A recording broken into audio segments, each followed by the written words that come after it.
At the moment, I'm riding a completely stock geometry that we've been developing when we launched the bike.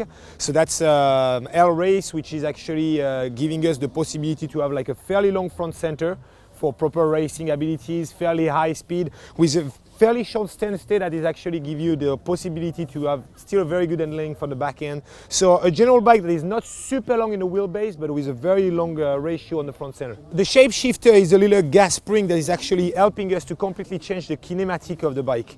When we say the kinematic, obviously it's all the virtual points that is helping the suspension system on the rear to absorb all the impact. Changing that kinematic is going to provide us a few different steps. The first one, it will change the geometry.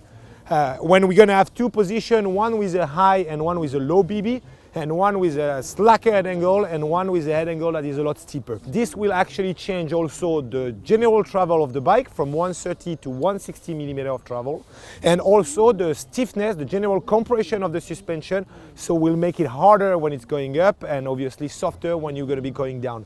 This system is happening in just one action with a button that you have on the bike, allowing you to be able to transfer your weight towards the back when you want to compress the gas spring to be in downhill mode, and obviously shift your weight towards the front when it's the moment to go uphill. As a racer, I always try to look at optimizing everything, and the bike is fairly light, so I allow myself to put quite a few things to actually be able to have advantages with the bike.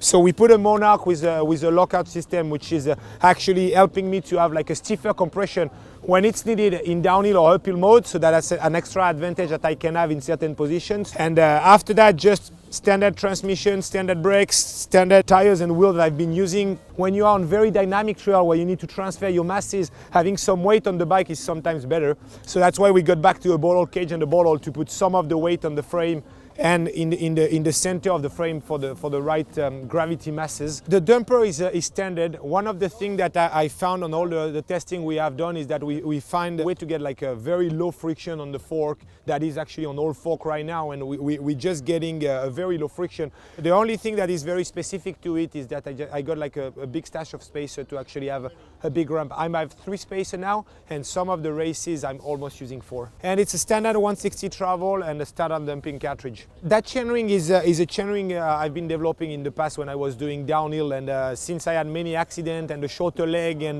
not a very good pedaler either, so I always been looking at features that was allowing me to have like more power when I have a bigger leverage on basically on the cranks position. At the moment it's a 34 and it's variating like in between a 32 and a 37 chainring. I'm riding 175 crank and a standard cassette 942. At the moment I'm riding the standard tubeless system, trying to optimize obviously the weight, and just like maybe 150 grams of liquid in there, and standard around 950 gram tire, which is around a kilo tire with like a fairly stiff casing, and obviously optimizing, having a softer rubber on the front with something harder on the rear for a better rolling. With all the feature and without the bottle, I should be around 12.5, I would say. It's still quite light, like with all the features I have on and on a large frame, on a very large frame, it's very light. And for me, I mean, again, I'm 80 kilos, so weight is not so important than the other for me. What's important is just my fitness to